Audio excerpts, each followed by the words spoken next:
start coming up. Say hello to the nice gentleman. One more. The actual process started when we were in the post-production process for Saw. And Lee and I were trying to think up an idea for our next film. The way James and I write is to just take everything but the kitchen sink and just throw it all into a pot and then throw the kitchen sink in. And action! When we met with James, he had a very clear vision of what he wanted to present. We push into the two actors. He's extremely creative and paints with ideas and emotions. The vision that he has, I don't think I've ever seen before, you know, in any other film. So the idea here is to make a film that is really macabre and creepy. That was our aim, to write a story that was just really out there. Our family killed him. But she didn't stay dead. How does it look on your camera? Can we play that back? The script caught me immediately because of the fact that this was not a gory horror picture. It's not just a horror film in the sense of like, you know, slasher, monsters. It was definitely the ghost story and the classic horror elements. They pay homage to all kinds of filmmakers, you know, from David Lynch to Mario Bava. That was definitely our aim from the very get-go, you know, was to make a film that we love, you know, like that came out of the 50s and the 60s. I grew up with those films, and so when you have a chance to actually kind of be in one of those worlds, it's really cool. He wants to make a very creepy ghost story. I mean, he wants to make a movie that people remember. Beware the stare, Mary Shaw. It's an old school story, you know, it's an old-fashioned ghost story, so therefore it needs a much more classical approach in the overall aesthetic. I want my camera angle to be doing this because this looks so dangerous. He wanted to be simple, old-fashioned. Fog, being scared what's underneath the bed, someone grabbing you through a curtain, like simple scare tactics. That was poetry, man. It was poetry in motion. James had always wanted to do a film in that style, that very sort of artfully done, beautiful horror film. He didn't want to make it super high-tech, like the old haunted houses. I believe that the lighting and the camera work is very instrumental in achieving that classical style of filmmaking. Silence is a metaphor for me for darkness, for black. Silence is a pretty scary thing. Blackness is a scary thing. Yeah, the first time I met John, I mean, we just basically hit off. Flipped. See the moon up there, you know what I mean? Oh, no, definitely, John. He really understood a lot of the things that I was trying to go for, so that really made my job very easy. There's something interesting about light moving. It's unsettling. He's taught me a lot on this film, and that's what I look for in my cinematographer. You know, someone who's here to show me stuff that I don't already know. That's a pretty wicked shot, That is a wicked shot. Julie basically gave us the palette to shoot with the textures, neutrals and browns, and really allowing one color specifically, which James loves, which is red.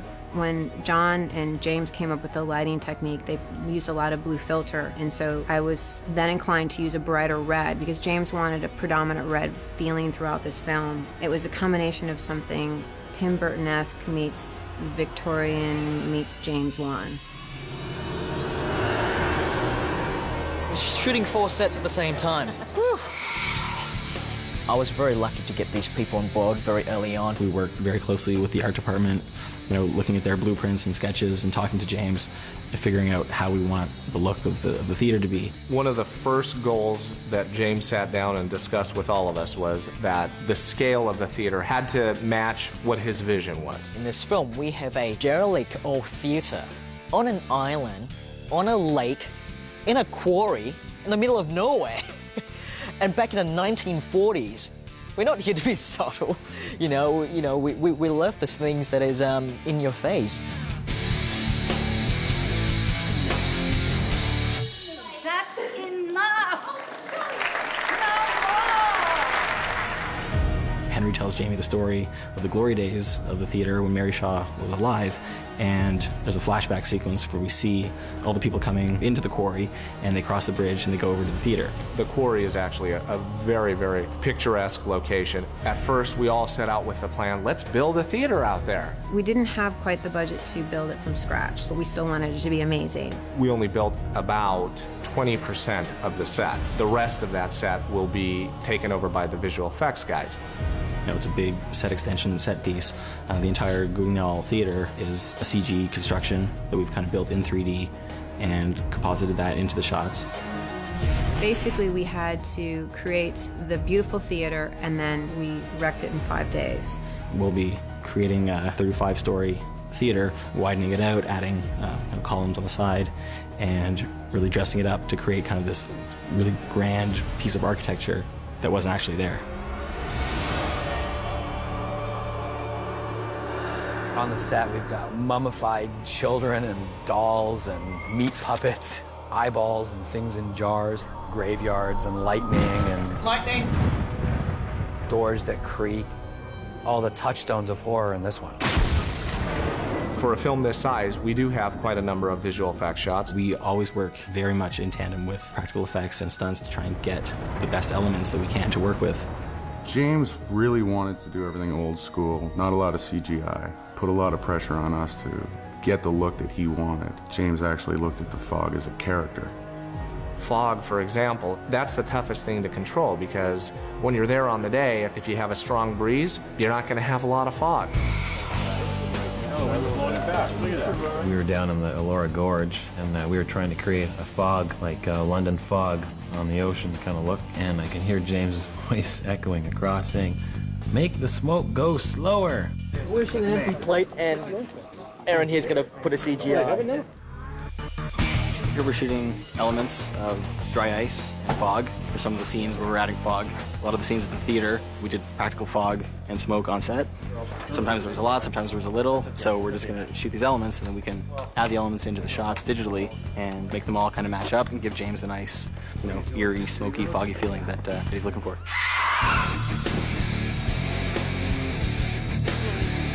There are some elements in our film that require the help of visual effects. However, it was always our intent that we didn't want it to be this screen filled with, you know, CG shots. This shot that we set up yesterday of the hanging of Donnie really could have been done almost solely in visual effects.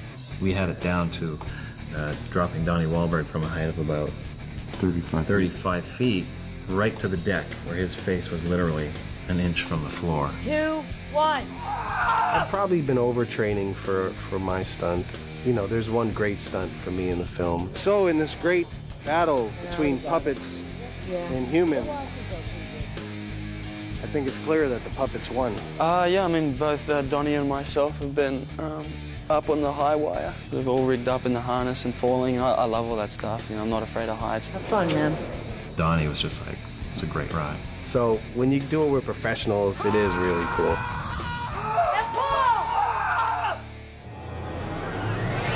There's a moment in every script when you say, how are they going to do that? And in this case, it was the wall of dolls. We were lucky enough that designers found some ventriloquist dolls. They bought a bunch of them, and we basically modified them. So Damon over here actually sculpted all the little prosthetics. We built these little prosthetics to glue on and to make them look different than the original ones. And Chris mechanized about 20 of them for the eyes to move and the heads to move, and then the rest of them, it was only a head movement. That pretty much took the whole first month of our prep time. It's a little daunting when you actually have 80 of them in the shop. That was his nightmare. The real dummy is officially being called to the set for the first time. We'll go with this one first. And then I walk away. Yeah. James knows how to shoot, where when you think you know exactly what's happening, nothing is as it appears to be. Bob came in and started to think about the character from the point of view of a dummy. Everyone tells me it's a likeness, so I guess I have to live with it. What I'm looking to try and provide are some of those head-slapping moments at the end where you say, oh, of course, I see why he didn't blink a lot. It's unbelievable, that model of Bob. One of the scariest things I've ever seen as far as costume prosthetics. And it's kind of an interesting process. I was dressed in a full-body leotard and then smeared with Vaseline. I have to tell you, a lot of interesting and unquotable jokes went back and forth between us. What was nice about his is that he's got a very interesting face. It really, really added to the prosthetic. Everyone has remarked that this likeness is so startling because the eyes just jump out at you. It's a good reminder of mortality. It really is creepy, but to see the whole entity, I never realized what a big guy I am and what a great honker I am. Oh, would you clip the nose hairs? I think a lot of people are scared of silence. So that's why they come in their house and they turn on the TV instantly. That quietness is what people find so frightening. When you can have the audience feeling like there's something out there that they can't see, that's scary, you know? Anybody who's an aficionado of horror knows to look always right in front of your face first. Okay, we do that, and then where do we go from there? And I think that's the trick in this one. This film has been, from day one, a throwback to the old horror genre. It's really just a lot of the things we love put into one film. For you to be original, you kind of have to hark back to what they used to make, but having said that, you don't want to, recycle what's been done, so you want to give it a different edge. He's very secure in the fact that he knows what buttons push people, and you just realize that he's usually spot on. The fog-bound lake, the gothic Victorian house, and, like cars driving through the woods, backlighting the trees. All that sort of stuff is fun for a director to play with,